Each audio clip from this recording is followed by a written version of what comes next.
नमस्ते। आज का हमारा टॉपिक है हिंदी भाषा और हिंदी भाषा का विकास और उसका संवैधानिक प्रावधान। ठीक है, ये जो हमारा क्लास होने वाला है ये क्लास फर्स्ट रहेगा। इसके बाद हम आगे की क्लासेस करते जाएंगे। ठीक है, ये यहाँ पे जो क्लास है ये सी टेट और जितने भी टेट एग्ज़ाम्स होते हैं यूपी एमपी सीजी है ना, जितने भी झारखंड वगैरह जहाँ पे भी टेट एग्ज़ाम होते हैं जहाँ पे हिंदी के क्वेश्चंस आते हैं उसके लिए ये क्या है, इंपॉर्टेंट है। ठीक है, और जितने भी शिक्षक भर्ती की जो एग्ज़ाम्स होते हैं यहाँ पे उन सब एग्ज़ाम्स के लिए भी क्या है, ये क्लास इंपॉर्टेंट रहेगा। ठीक है, तो हम समझते हैं यहाँ पे जो हिंदी भाषा है इसमें हम यहाँ पे दो टॉपिक समझेंगे आज कि जो हिंदी भाषा है इस हिंदी भाषा का विकास कैसे हुआ। ठीक है, मतलब इसकी उत्पत्ति कैसे हुई, इन सब चीज़ों के बारे में। और दूसरा, हिंदी भाषा का हमारे संविधान में क्या उल्लेख है, मतलब संवैधानिक प्रावधान इसमें क्या रहेंगे, इसके संवैधानिक प्रावधान। ये दो मेजर टॉपिक हम आज यहाँ पे पढ़ेंगे, हिंदी से रिलेटेड हिंदी भाषा का जो विकास कैसे हुआ और वहाँ पे उसके संवैधानिक प्रावधान क्या क्या है। ठीक है, और इसमें हम थोड़ा सा समझेंगे दूसरी भाषाओं को भी हल्का हल्का, जो इससे रिलेटेड क्वेश्चन यहाँ पे बन सकते हैं।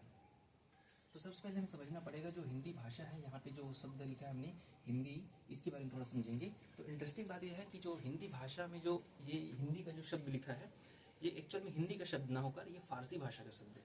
ठीक है, तो ये जो हिंदी जो शब्द है ये हिंदी का शब्द होकर किसका, कौन सी भाषा का शब्द है ये, तो ये फारसी भाषा का शब्द है। ठीक है, इसको याद रखेंगे, ये किस भाषा का शब्द है, हिंदी। हिंदी भाषा का ये शब्द ना होकर किस भाषा का शब्द है, ये फारसी भाषा का शब्द है। ठीक, और जो हिंदी की जो लिपि है वो बल्कि यह क्या है, यहाँ पे देवनागरी है। कौन सी है, देवनागरी लिपि। ठीक है, थोड़ा अगर हम भाषा और लिपि के बारे में थोड़ा अगर हम यहाँ पे समझ लें थोड़ा और अच्छा होगा। जैसे सिंपल होता है कि कोई भी हमारी पास जो भाषा होती है तो भाषा में एक हम जो बोलते हैं और एक जो हम लोग लिखते हैं। तो हमारी जो हिंदी भाषा है तो बोल तो रहे हैं हम लोग हिंदी में, लेकिन उसको लिखा अलग अलग तरीके से आ सकता है। जैसे एग्जाम्पल के, जैसे राम आम खाता है। ठीक है, एक सिंपल वाक्य है। तो यहाँ पे आप सिंपल देखेंगे तो ये यहाँ पे हिंदी में लिखा है। किसमें लिखा है, हिंदी में, राम आम खाता है। तो यहाँ पे दो चीजें समझेंगे, एक हम समझेंगे भाषा और दूसरा समझेंगे उसकी लिपि।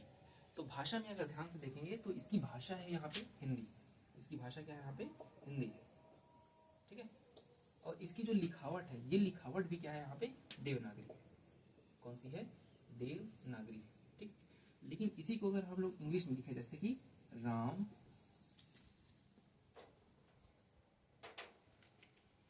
इसी को लिखें राम आम खाता और ये है। ठीक है, या जिसमें लिख सको ऐसे। ठीक है, तो यहाँ पर भी लिखा है राम आम खाता है।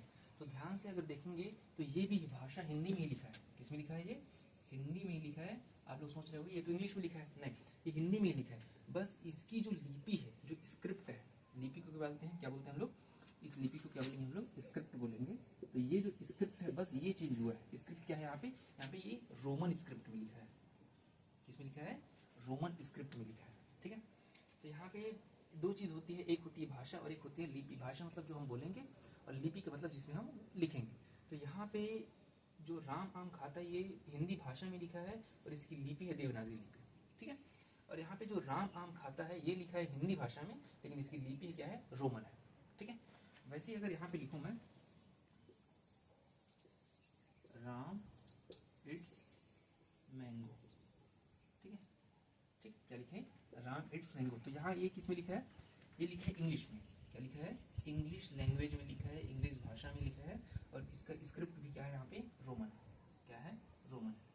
ठीक है, ये लिखा किस में है, तो इंग्लिश लैंग्वेज में लिखा है और इसका स्क्रिप्ट भी क्या है, रोमन है। ठीक, लेकिन अगर इसी को मैं कुछ इस तरह से लिखूं, राम इट्स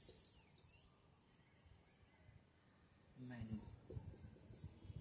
ठीक है, राम इट्स मैंगो। तो यहाँ पे आप देखोगे तो ये लिखा है इंग्लिश लैंग्वेज में। किसमें लिखा है, इंग्लिश लैंग्वेज में लिखा है, लेकिन इसका जो स्क्रिप्ट है, जो लिपि है वो क्या है यहाँ पे, हिंदी।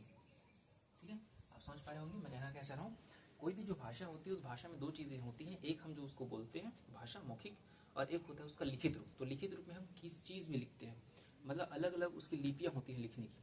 ठीक है, तो यहाँ पे आप ध्यान से देखोगे तो जो हिंदी है वो हिंदी जो जो शब्द है ये फारसी भाषा का शब्द है, लेकिन यहाँ पे इसकी लिपि जो क्या है, यहाँ पे देवनागरी होती है। कौन सी है? देवनागरी लिपि। मैं केवल हिंदी शब्द की बात कर रहा हूँ, ठीक है। हिंदी भाषा की तो हिंदी भाषा ही कहेंगे और लिपि देवनागरी है। अगला हम बात करेंगे कि जो ऐसे कुछ लिखे हुए हमें मिलेंगे तो इसमें हमें दो चीज़ें पहचाननी होंगी। एक पहचानना होगा कि वो कौन सी भाषा का है और दूसरा उसकी लिपि क्या है। सिंपल। तो यहाँ पे हिंदी में ही लिखा है और इसकी लिपि देवनागरी है। यहाँ पर ये लिखा है हिंदी भाषा में, लिखा हिंदी भाषा में, राम आम खाता है, ठीक है। लेकिन इसका स्क्रिप्ट क्या है, यहाँ पे रोमन है, लिपि क्या है, रोमन है, ठीक। यहाँ पे ये इंग्लिश में लिखा है और इसका स्क्रिप्ट क्या है, रोमन है। और यहाँ पे ये लिखा है इंग्लिश में, लेकिन इसका स्क्रिप्ट क्या है, यहाँ पे हिंदी, ठीक। ये समझ में आ गया मेरे हिसाब से, एकदम सिंपल था, ठीक है। और कुछ कुछ जो भाषाएं हैं उनकी हम स्क्रिप्ट अगर समझे तो जैसे कि देखो यहाँ पे अगर मैं भाषा लिखूं और उस भाषा की यहाँ पे अगर लिपि लिखूं तो हमें पता है कि जो हिंदी है, हिंदी की जो भाषा है, ठीक है, इसकी लिपि क्या है, यहाँ पे देवनागरी है, ठीक है, क्या है, देवनागरी है, ठीक। दूसरा अगर हम बात करें यहाँ पे इंग्लिश की बात करें, इसकी बात करेंगे, इंग्लिश की बात करेंगे तो यहाँ इसकी जो लिपि है, स्क्रिप्ट है, इसको स्क्रिप्ट बोलेंगे, ठीक है। ये क्या है, यहाँ पे रोमन है, ठीक है, क्या है, रोमन है। वैसे अगर हम पंजाबी की बात करेंगे, ठीक है, पंजाबी में इसकी क्या रहता है, गुरुमुखी रहता है, क्या रहेगा, गुरुमुखी। इसकी क्या होती है, लिपि होती है। थोड़ा ऐसे गोल गोल घुमा घुमा जो शब्द रहता है वो गुरुमुखी का होता है। अगर आपने कुछ ऐसे पंजाबी भाषा में लिखे कुछ छोटे मोटे ग्रंथ देखे होंगे तो उसकी थोड़ी हिंदी से अलग रहती है उसकी बनावट, ठीक है। तो ये मेरे हिसाब से समझ में आ गया होगा, एक भाषा और एक लिपि, ठीक है। उसके बाद हम समझ लेते हैं कि जो भाषा है हमारी हिंदी है, इस हिंदी भाषा में हिंदी भाषा की जो उत्पत्ति है, ध्यान समझिए, हिंदी जो भाषा की उत्पत्ति है वो हुआ है संस्कृत से। कहाँ से हुआ है, संस्कृत से। केवल मैं हिंदी भाषा की बात करूँ, हिंदी भाषा की उत्पत्ति हुई है संस्कृत से, ठीक है। किसकी, हिंदी की। हिंदी भाषा की उत्पत्ति हुई कहाँ से, संस्कृत की। वैसे जब हिंदी को हम लिखते हैं देवनागरी में, किसमें लिखते हैं, देवनागरी भाषा में लिखते हैं, देवनागरी लिपि में होते हैं। तो इस देवनागरी लिपि की उत्पत्ति हुई है ब्राह्मी लिपि। कौन सी लिपि में, ब्राह्मी लिपि, ठीक है। इसको याद रखेंगे, हिंदी भाषा की उत्पत्ति संस्कृत से हुई है, लेकिन देवनागरी जो लिपि है उसकी उत्पत्ति यहाँ कहाँ से हुई है, ब्राह्मी लिपि से हुई है, ठीक है। किससे हुई है, ब्राह्मी लिपि से। ब्राह्मी लिपि और देवनागरी लिपि को थोड़ा अगर समझना हो कि उसमें अंतर क्या है तो 1 मिनट में समझ सकते हैं उसको।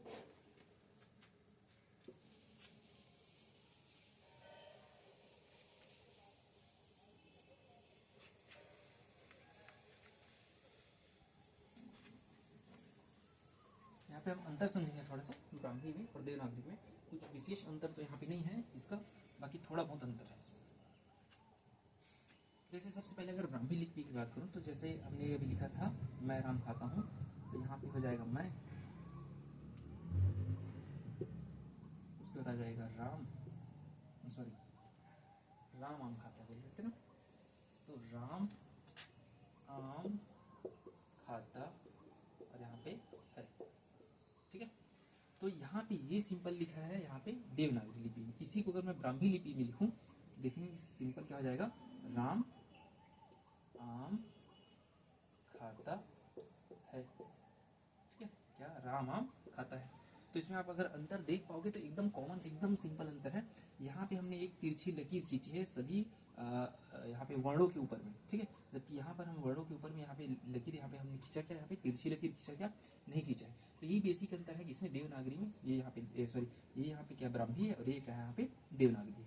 इससे अतिरिक्त कोई अन्य अंतर यहाँ पे नहीं है, ठीक है। तो देवनागरी जो लिपि होती है उसको हमेशा ऐसे ही लिखते हैं हम लोग, और ब्राह्मी में ऊपर में हम लकीर नहीं खींचते। जबकि ब्राह्मी के कुछ जो शिलालेख मिले हैं उसमें कुछ में लकीरें हैं और कुछ में लकीरें नहीं, ठीक है। तो मैक्सिमम में लकीर नहीं है, ठीक है। इसलिए हम ये अंतर मान के चल सकते हैं। और ब्राह्मी और देवनागरी में जो सिमिलैरिटी है वो क्या है कि इसको हम लोग लेफ्ट टू राइट लिखते हैं। यहाँ लेफ्ट है, इधर क्या है, राइट है, तो हमेशा इसको कहाँ से लिखते हैं हम लोग, लेफ्ट टू राइट लिखते हैं, ठीक है। तो ये चीज़ें समझेंगे, हम इसको लेफ्ट टू राइट लिखते हैं, इसको देवनागरी को। इसी तरह जो नेपाली होती है, ठीक है, नेपाली होती है, मणिपुरी होती है, इन भाषाओं को हम लोग कहाँ किस में लिखते हैं, यहाँ पे Hindi sorry left to right लिखते हैं देवनागरी की तरह, ठीक है। तो भाषा उनकी लिपि और उनकी उत्पत्ति यहाँ पे अगर समझ में आ गई हुई तो हम आगे टॉपिक चलते हैं। जैसे हिंदी की उत्पत्ति वाली भाषा कौन सी है, संस्कृत है। वैसे इंग्लिश का है लैटिन, इंग्लिश का क्या है, लैटिन। तो इंग्लिश कहाँ से उत्पन्न हुआ है, वहाँ पे लैटिन से हुआ है, ठीक है। तो यहाँ पे सिंपल समझ में आगे होगा मेरे हिसाब से। अगला हम चलते हैं यहाँ पे भाषा का विकास, हिंदी भाषा का जो विकास हुआ है वो कहाँ से हुआ है? तो आपको पता है हिंदी संस्कृत से हुआ है, तो संस्कृत से अचानक से हिंदी नहीं बना है। संस्कृत के बाद बहुत सारी ऐसी भाषाएं हैं, उसके बाद अंततः यहाँ पे हम हिंदी की बात कर रहे हैं। ठीक है, तो आगे हम देखते हैं जो हिंदी भाषा है उसका विकास कैसे हुआ है। विकास क्रम यहाँ पे बहुत ज़्यादा एग्जाम्स में पूछा जाता है, तो इसको हम समझेंगे।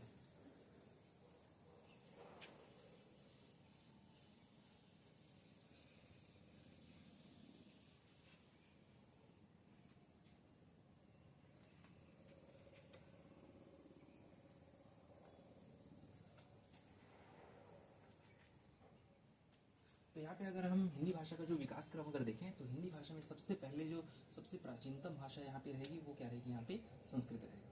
क्या रहेगा? संस्कृत।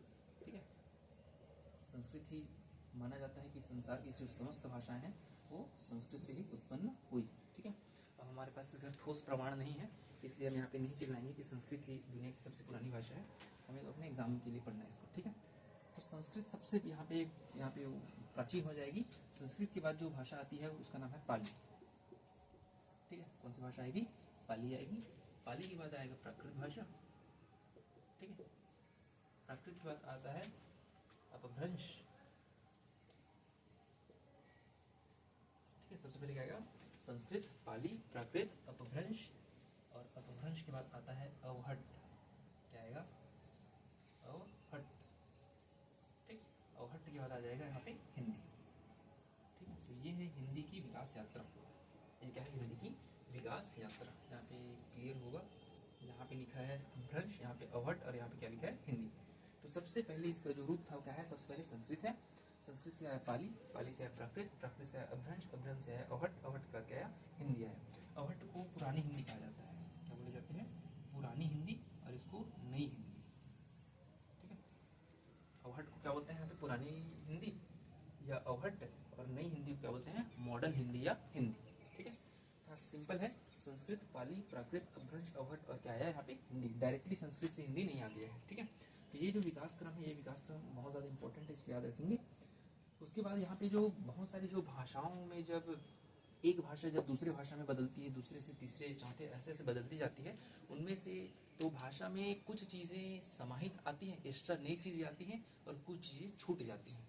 ठीक है, तो इन्हीं इन्हीं भाषा के अंदर कुछ नए चीज़ों के आने और कुछ चीज़ों के छूट जाने के कारण बहुत सारी बोलियों का यहाँ पे उत्पत्ति हो जाती है। उन्हीं में बहुत सारी बोलियाँ हैं इनके दौरान, जैसे कि आपने ब्रज सुना होगा, ब्रज है, अवधि है ना, मागधी है, ये बिहार के आसपास है ना, इसी में मैथिली भी है। ठीक है, छत्तीसगढ़ी है। ठीक है, ये सारी चीज़ें क्या है यहाँ पे? इनकी बोलियाँ है। ठीक है, ये क्या है? सब यहाँ पे बोलियाँ है। ऐसी सारी बोलियाँ यहाँ पे इनके एक भाषा से दूसरे भाषा के दौरान जब संक्रमण काल चलता है तो उन्हीं दौरान क्या पैदा हो जाती हैं? बहुत सारी बोलियाँ पैदा हो जाती हैं। ठीक है, तो ये बोलियाँ भी यहाँ इन्हीं भाषाओं की क्या होती है? यहाँ पे हिस्सा होती है। तो मेरे हिसाब से विकास की जो विकास क्रम है हिंदी भाषा का, ये उत्पत्ति है, ये यहाँ पे लगभग ये इतना ही है। इससे और बहुत विस्तार में पढ़ा जा सकता है, बाकी हमारे काम का ज़्यादा नहीं। ठीक है, अगला हमारा जो सबसे बड़ा टॉपिक रहेगा वो संवैधानिक प्रावधान है। यहाँ से बहुत सारे क्वेश्चन यहाँ पे हमारे आएंगे, ये बनेंगे। तो अगला हमारा जो सबसे बड़ा टॉपिक हो जाएगा वो संवैधानिक प्रावधान रहेगा। इसको हम यहाँ पे विस्तार से एकदम समझेंगे। तो जो संवैधानिक प्रावधान है ये आता है कि जब हमारे देश में संविधान बन रहा था, ठीक है, क्या बन रहा था? संविधान बन रहा था, तो अलग अलग देशों में जैसे संविधान बने, तो संविधान बने तो उनमें उस देश की जो उस देश में जो चलने वाली भाषा थी, उन भाषाओं के बारे में क्या किया जाता है? वहाँ पे उल्लेख किया जाता है। तो उसी तरह ही हमारे देश के संविधान में भी कुछ भाषाओं का क्या करना था? यहाँ पे उल्लेख करना था कि यह भाषाएं हमारे देश में यहाँ पे एक विशेष भूमिका में यहाँ पे है। ठीक है, तो यहीं से हम आगे पढ़ेंगे कि संवैधानिक प्रावधान क्या है। तो सबसे पहले अगर संवैधानिक प्रावधान में कुछ फैक्ट अगर जानना है तो हम ये जान सकते हैं कि जो संविधान है हमारा, संविधान की जो पुस्तक है हमारी, किसी पुस्तक है? संविधान की जो पुस्तक है, इस पुस्तक में जो बहुत सारे अध्याय हैं, हिस्से हैं, उस हिस्से में से जो भाग 17 है, कौन सा है? भाग 17 है। भाग 17 में बहुत सारे अनुच्छेद हैं। उन अनुच्छेदों में से अनुच्छेद 343 कहाँ से? 343 343 से लेकर जो 351 है, ठीक है, कहाँ से 343 से लेकर 351 है, ये भाषा, जो भाषा से संबंधित जितने भी प्रावधान है वो अनुच्छेद 343 से कहा है, 351 में इनका उल्लेख है। जितनी भी भाषाएं उल्लेख है, भाषाई संबंधी प्रावधान है वो 343 से 351 में। अब इस 343 से लेकर 351 में हिंदी भाषा कहाँ है, तो ये है अनुच्छेद 343 एक में, है ना। अनुच्छेद 343 से उसका एक सब क्लॉज क्या है, 1 है। उस अनुच्छेद 343 की एक में लिखा है कि जो हिंदी होगी, कौन होगी, हिंदी होगी, और हिंदी भाषा जिसकी लिपि क्या रहेगी, देवनागरी। हिंदी भाषा जिसकी लिपि क्या होगी, देवनागरी, भारत की राजभाषा होगी, ठीक है। इस वर्ड को समझना, कौन सी भाषा होगी, राजभाषा होगी, राष्ट्रभाषा नहीं होगी, ठीक है। राजभाषा को यहाँ पे बोला जाता है इंग्लिश में ऑफिशियल लैंग्वेज, क्या बोलेंगे, ऑफिशियल लैंग्वेज, ठीक है, क्या बोलेंगे, ऑफिशियल लैंग्वेज। इसके जस्ट बाद हम समझेंगे कि राजभाषा और राष्ट्रभाषा में क्या अंतर होता है, ठीक है, वो भी हमारे टॉपिक का हिस्सा है। तो अनुच्छेद जो 343 एक है, उस 343 में एक लिखा गया है कि जो हिंदी हमारे देश की क्या होगी, राजभाषा होगी, जिसकी लिपि देवनागरी होगी, ठीक है। और एक और बात लिखी गई है, जो हमारे देश में जो संख्या प्रणाली चलेगा वो अंतर्राष्ट्रीय संख्या प्रणाली है, जो 1 2 ऐसा वाला फॉर्मेट का चलेगा, ठीक है, न कि कौन सा वाला जो हमारा हिंदी एक ऐसे वाला कुछ चलता था, ठीक है, ऐसे 3 और 4 ऐसे कुछ कुछ होता है, ठीक, वो वाला यहाँ पे ये वाला ना चल के कौन सा वाला चलेगा, ये वाला चलेगा, जो कि अंतर्राष्ट्रीय स्वरूप है, ठीक है। हिंदी भाषा में जो अंकों का स्वरूप क्या रहेगा, 1 2 3 इस तरह से रहेगा, ठीक। उसके बाद आता है अनुच्छेद 343 के बाद आता है अनुच्छेद 343 2। यहाँ पे हिंदी के साथ साथ एक और भाषा जिसका नाम है इंग्लिश या अंग्रेजी, इस अंग्रेजी भाषा को भी हमारे भारतीय संविधान में क्या, राजभाषा के साथ सहराजभाषा, कौन सा, सहराजभाषा, ठीक, कौन सी भाषा, सहराजभाषा के रूप में क्या किया गया है, इसको घोषित किया गया है। अनुच्छेद 343 2 में अंग्रेजी को हिंदी के साथ सहराजभाषा के रूप में क्या किया है, उल्लेख इसका किया गया है, ठीक है। उसके बाद आता है अनुच्छेद 343 3, ठीक है, इसके बारे में हम यहाँ पे चर्चा करेंगे, थोड़ा ये विस्तार में है, ठीक है। तो सबसे पहले अनुच्छेद 343 एक आ गया, हिंदी देवनागरी की राजभाषा है। हिंदी जो भाषा है वो देवनागरी लिपि में क्या है, राजभाषा है, ठीक है। और अनुच्छेद 343 2 जो अंग्रेजी है वो क्या है, सहराजभाषा है, ठीक है। 343 2 के अंदर क्या है, सहराजभाषा है, ठीक। उसके बाद हम यहाँ पे एक और चीज समझते हैं, जो संविधान की पुस्तक में भाग 17 के अलावा एक और चीज आता है जिसका नाम है शेड्यूल या अनुसूची। क्या नाम है, शेड्यूल या अनुसूची। तो भारतीय संविधान में कुछ एक लिस्ट बनाए गए हैं, क्या बनाए गए हैं, लिस्ट बनाए गए हैं। जैसे कि हमारे सामान्यतः जो पुस्तक होती है उस पुस्तक के पीछे में एक परिशिष्ट होता है, जैसे गणित की पुस्तक है, गणित की पुस्तक में सबसे आखिरी के 4 5 10 जो पेज होते हैं, कुछ भी पेज होते हैं, उनमें सारे फॉर्मूला को एक जगह लिख दिया जाता है, जो लाइन से होते हैं ऐसे, ठीक है। तो उसी तरह से भारतीय संविधान में कुछ अनुसूचियां हैं, ठीक है, क्या है, कुछ अनुसूचियां हैं, कुल मिला के 12 अनुसूचियां हैं अभी फिलहाल में। उस 12 अनुसूची में से जो 8वें नंबर की अनुसूची है, ठीक है, 8वें नंबर की जो अनुसूची है उसमें देश की 22 भाषाओं का नाम लिखा है, ठीक है, 22 भाषाओं का क्या लिखा है, यहाँ पे नाम लिखा है, मतलब उसको उल्लेख किया गया 22 भाषाओं का, ठीक है। कितनी भाषाओं का, 22 भाषाओं का उल्लेख किया गया, और साथ में 6 शास्त्रीय भाषाओं का उल्लेख किया गया। कितनी भाषाओं का, 6 शास्त्रीय भाषाओं का क्या किया गया, यहाँ पे उल्लेख किया गया, ठीक है। तो यहाँ पे जो हमने फैक्ट लिखे हैं इस सब के बारे में अब हम विस्तार से चर्चा करेंगे। तो सबसे पहले हम बात करेंगे अनुच्छेद 343 1 से लेकर 343, फिर अनुसूची 8 में आएंगे, 22 भाषाओं में आगे, और 6 शास्त्रीय भाषाओं, इन सबको हम थोड़ा समझेंगे, ठीक है। तो अगला हम समझेंगे कि अनुच्छेद 343 1 343 2 और अनुच्छेद 343 3 इन सब में क्या क्या चीजें हैं।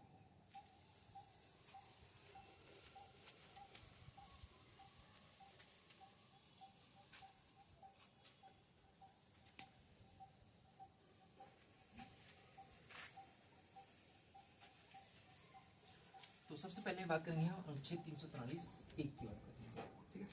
सबसे पहले बात करेंगे अनुच्छेद 343 जो 1 है उसमें क्या है। तो सिंपल बात हमने बात किया कि अनुच्छेद 343 1 में क्या है कि यहाँ पे बात किया गया है कि जो भाषा राजभाषा होगी, कौन सी भाषा, राजभाषा होगी, तो हमारे देश की राजभाषा क्या होगी, यहाँ पे हिंदी होगी। तो यहीं पे लग गया एक टॉपिक समझते हैं, राजभाषा और राष्ट्रभाषा, ठीक है। तो एक है राजभाषा और दूसरा शब्द है यहाँ पे राष्ट्रभाषा। ठीक है, एक भाषा क्या है राजभाषा है और एक क्या है यहाँ पे राष्ट्रभाषा है। राजभाषा को बोलेंगे ऑफिशियल लैंग्वेज, क्या बोलेंगे ऑफिशियल लैंग्वेज। ठीक है, और राष्ट्रभाषा को यहाँ पे हम बोलेंगे क्या यहाँ पे नेशनल लैंग्वेज, क्या बोलेंगे नेशनल लैंग्वेज। ठीक है, एक है राजभाषा एक क्या है राष्ट्रभाषा।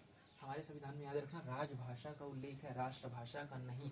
इसको यहाँ पे लिख के ऐसे काट लेना ताकि याद रहे। ठीक है, ऐसा कुछ नहीं है राष्ट्रभाषा।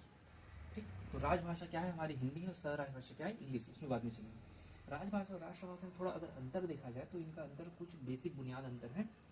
जैसे राष्ट्र जो भाषा होती है वो क्या होती है किसी देश की कार्यकारी भाषा होती है ना, क्या होगी क्या होगा किसी देश की, ठीक है, क्या होगी यहाँ पे जो कार्यालय की भाषा है, किसकी भाषा कार्यालय, किसी देश में जो कार्यालय की भाषा होती है, कार्यालय मतलब जितने भी देश में ऑफिस होंगे सरकारी वाले ऑफिस होंगे या फिर जितने मंत्रालय विभाग जितनी भी चीजें होंगी उन सब में जो चलेगी वो भाषा क्या है वहाँ पे राजभाषा होगी। जैसे कि देश की संसद में जो भाषा चलेगी, ठीक है, देश की जो विधान सभाएं होती हैं अलग अलग राज्यों की, ठीक है, राज्यों की जो विधान सभाएं हैं, ठीक है, और जितने भी देश के यहाँ पे विद्यालय महाविद्यालय रहेंगे इन सब में जो भाषा यहाँ पे चलेगी वो सब भाषा क्या कहलाएगी यहाँ पे राजभाषा कहलाएगी। ठीक है, राष्ट्रभाषा कहने का मतलब ये होता है कि जब किसी देश में ठीक है केवल और केवल एक भाषा का प्रभुत्व तो बहुत ही ज्यादा हो, देश में केवल एक भाषा क्या हो प्रभुत्व क्या हो बहुत ही ज्यादा हो। ठीक है, प्रभुत्व ज्यादा हो कहने का मतलब है जब किसी देश में लगभग सारी जनता एक ही भाषा को बोले, उनकी सांस्कृतिक पहचान एक ही भाषा हो, उनकी भावनात्मक पहचान क्या हो एक ही भाषा हो, जो जन जनार्दन है उन सबकी भाषा क्या हो जब एक भाषा होती है। ठीक है, तो सामान्यतः उस भाषा को उस देश की राष्ट्रभाषा घोषित कर दी जाती है। भारत के केस में ऐसा नहीं है। भारत में आप जाओगे तो एक कहावत है कि कोस में बदले पानी और 10 कोस में बदले वाणी जैसा, मतलब कहने का मतलब ये बहुत सारी भाषाएं हैं यहाँ पे है ना। उत्तर प्रदेश से लेकर जम्मू कश्मीर से लेकर आप यहाँ तमिलनाडु तक जाएंगे तो आपको हर एक स्टेट में एक नई भाषा आपको या लिपि बोली आपको देखने को वहाँ पे सुनने को मिल जाएगी। ठीक है, तो हमारे देश में ये राष्ट्रभाषा का कॉन्सेप्ट अप्लाई नहीं किया जा सकता था। किसका भाषा कौन सा कॉन्सेप्ट अप्लाई किया गया यहाँ पे राजभाषा का। ठीक है, एक बहुत बड़ी जनता यहाँ पे हिंदी भाषा को बोलती है, मानती है, समझती है। ठीक, और साथ में इंग्लिश को भी बोलते समझते या लिखते हैं। ठीक है, तो उनको राजभाषा के अंतर्गत केवल हिंदी को और सह राजभाषा के रूप में यहाँ पे एसोसिएट जो लैंग्वेज है 343 एक के बाद 343 जो 2 है उसमें हिंदी को क्या एसोसिएट, ठीक है, एसोसिएट ऑफिशियल लैंग्वेज, क्या एसोसिएट ऑफिशियल लैंग्वेज क्या किया गया यहाँ पे डिक्लेयर किया गया। ठीक है, तो ये एकदम बेसिक यहाँ पे अंतर होता है। राष्ट्रभाषा का यहाँ पे अर्थ हो जाएगा कि जो देश में जो कार्यालय होंगे उनमें जो भाषाएं जो हम बोलेंगे लिखेंगे वो सब क्या कहेगी राजभाषा रहेगा। और राष्ट्रभाषा में क्या रहेगा जहाँ पे देश की पूरी केवल एक भाषा का प्रभुत्व हो, वहाँ की जो संस्कृति है, ठीक है, उसकी जो संस्कृति है और वहाँ की जो भावनात्मक पहचान है वो सब एक ही भाषा के ऊपर क्या हो निर्भर हो, उसे हम क्या कहेंगे यहाँ पे राष्ट्रभाषा कहेंगे। इसका कोई डॉक्यूमेंटेड फॉर्म नहीं होगा। ठीक है, कोई भी डॉक्यूमेंटेड क्या होगा कोई रूप नहीं होगा, जबकि ये जो चीजें होती है वो किसी भी देश के संविधान में यहाँ पे उल्लिखित रहेंगी। ठीक है, किसी भी देश के संविधान में राजभाषा का यहाँ पे क्या रहता है उल्लेख रहता है और इसको सामान्यतः देश में ऐसे ही माना जाता है कि इस देश की जो राष्ट्रभाषा है वो क्या है कुछ भी है। ठीक, चूंकि भारत में कोई राष्ट्रभाषा नहीं है तो हम वहाँ पे किसी का एग्जाम्पल नहीं दे सकते और यहाँ पे क्या है राजभाषा। तो उसके बाद हम समझते हैं ये राष्ट्र की जो भारत देश है उसकी भारत देश की जो भाषा है उसका देश के अंदर बहुत सारे राज्य हैं, तो राज्य की भी अपनी अपनी राजभाषाएं होती हैं। ठीक है, जो हमारे देश में बहुत सारे राज्य हैं उन सारे राज्यों की भी अपनी अपनी क्या है यहाँ पे राजभाषाएं हैं। ठीक है, क्या है राजभाषाएं हैं। तो ये बेसिक अंतर था राजभाषा और राष्ट्रभाषा में अंतर। उसका अनुच्छेद 343(1) में जो हिंदी है उसके बारे में अगर समझे तो यहाँ पे कुछ चीजें हैं उसको समझते हैं। तो जब संविधान में राजभाषा और राष्ट्रभाषा के ऊपर विवाद खत्म हो गया कि अब हम देश में किसी भी तरह का कोई राष्ट्रभाषा नहीं रखेंगे, क्या रखेंगे राजभाषा रखेंगे। क्या रखेंगे राजभाषा, ध्यान समझेंगे। जब यह विवाद खत्म हुआ कि देश में राजभाषा रहेगा या राष्ट्रभाषा रहेगा, तब एक नया विवाद पैदा हुआ कि राजभाषा तो रखना है, लेकिन किसको रखना है। ठीक है, तो इसके ऊपर बहुत सारे विवाद हुए, और विवाद होने के बाद अंततः हिंदी को क्या किया गया, यहाँ पे राजभाषा यहाँ पे क्या किया गया, घोषित किया गया। कब? 14 सितंबर, ठीक है, कितना, 1949 में। ठीक है, इसलिए हम लोग जो 14 सितंबर है, कितना, 14 सितंबर, इस दिन हम क्या मनाते हैं, हिंदी दिवस, राष्ट्रीय हिंदी दिवस। ठीक है, कौन सा, राष्ट्रीय हिंदी दिवस। जबकि 10 जनवरी को, ठीक है, 10 जनवरी को क्या मनाते हैं हम लोग, अंतर्राष्ट्रीय हिंदी दिवस। क्या मनाएंगे, 14 सितंबर 1949 को हिंदी को राजभाषा के रूप में अनुच्छेद 343(1) में लिखा गया। ठीक इसी दिन को ही क्या बनाते हैं हम लोग, राष्ट्रीय हिंदी दिवस। ठीक है, और जो 10 जनवरी का डेट है उसको माना जाता, ये 1975 के आसपास हिंदी का जो सम्मेलन हुआ था इंदौर में, वहाँ से इसको लिया गया है। तो 10 जनवरी को मनाते हैं हम लोग क्या, अंतर्राष्ट्रीय हिंदी दिवस। ठीक है, तो ये दोनों याद रहेगा। उसके बाद जब विवाद हो रहा था कि केवल एक ही भाषा को राजभाषा का दर्जा क्यों देंगे, तो और बहुत सारी भाषाएं लाइन में लगी हुई थी कि इनको भी राजभाषा का दर्जा दो, इनको भी राजभाषा का दर्जा दो।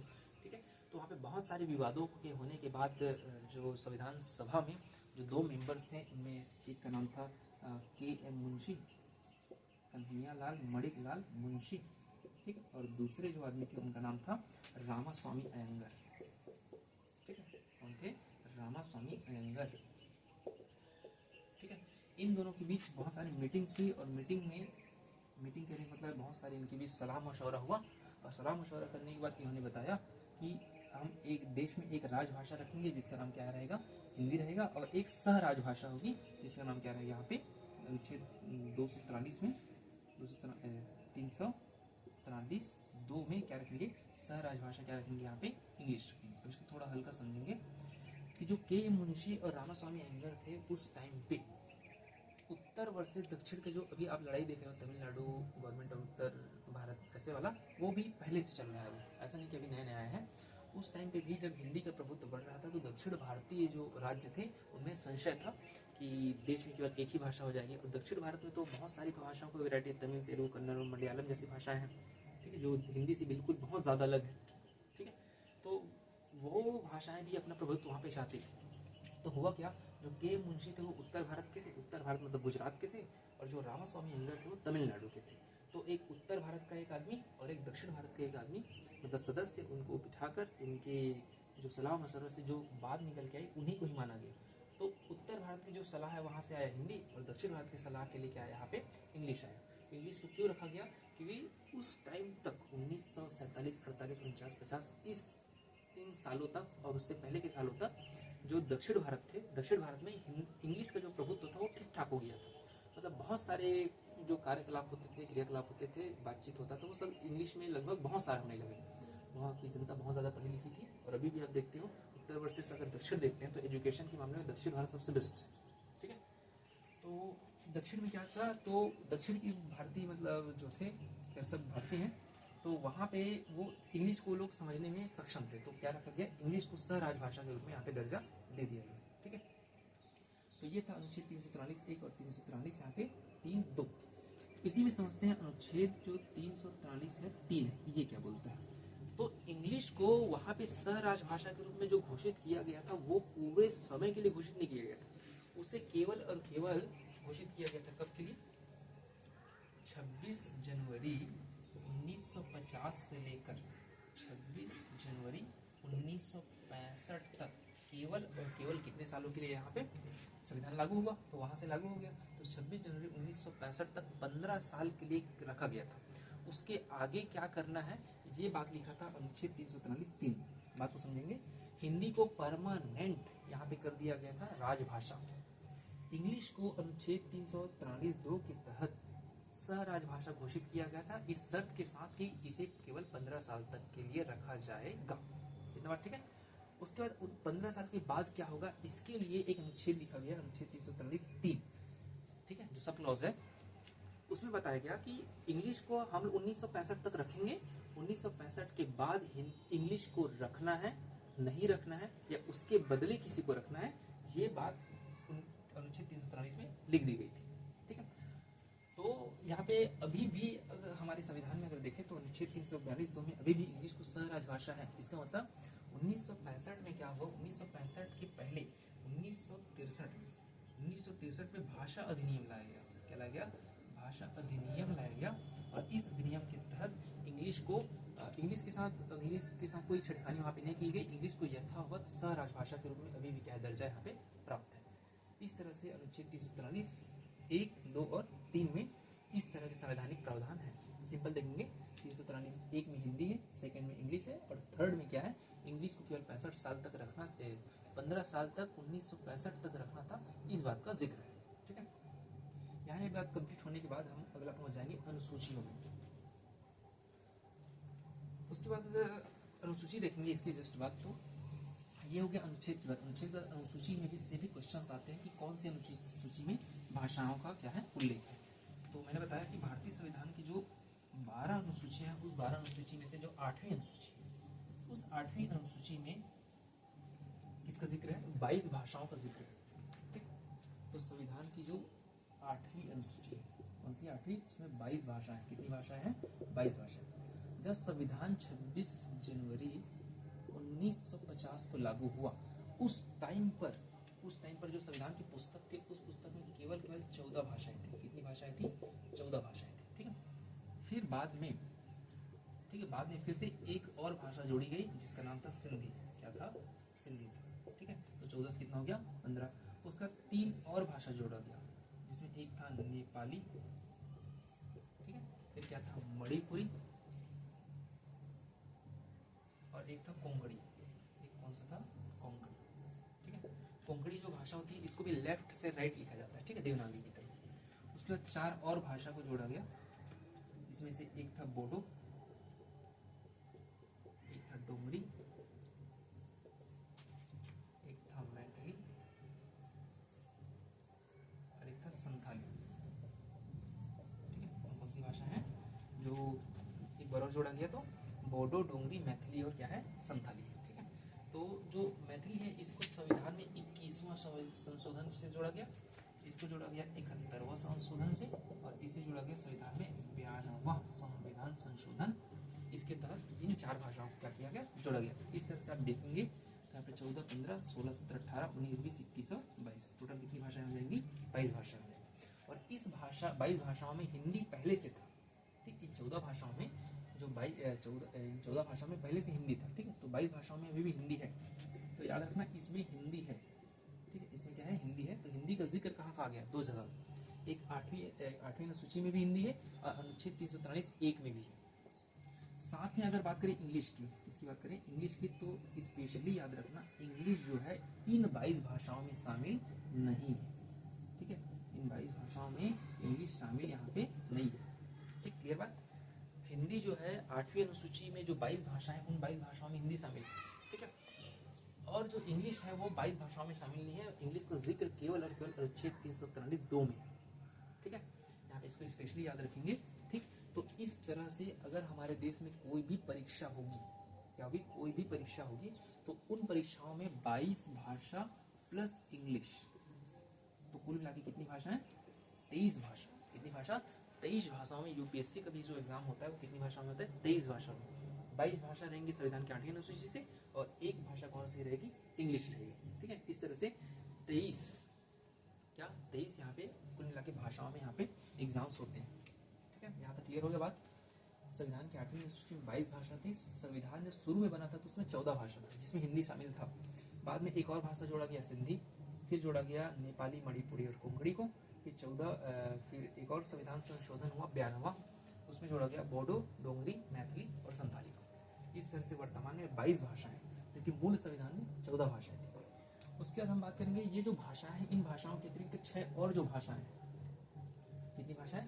6 और भाषा है, उनको बोला जाता है कौन सी भाषा? यहाँ पे शास्त्रीय भाषा। कौन सी भाषा बोलते हैं? शास्त्रीय भाषा, जो 8वीं अनुसूची में ही है। ठीक है, किसमें है?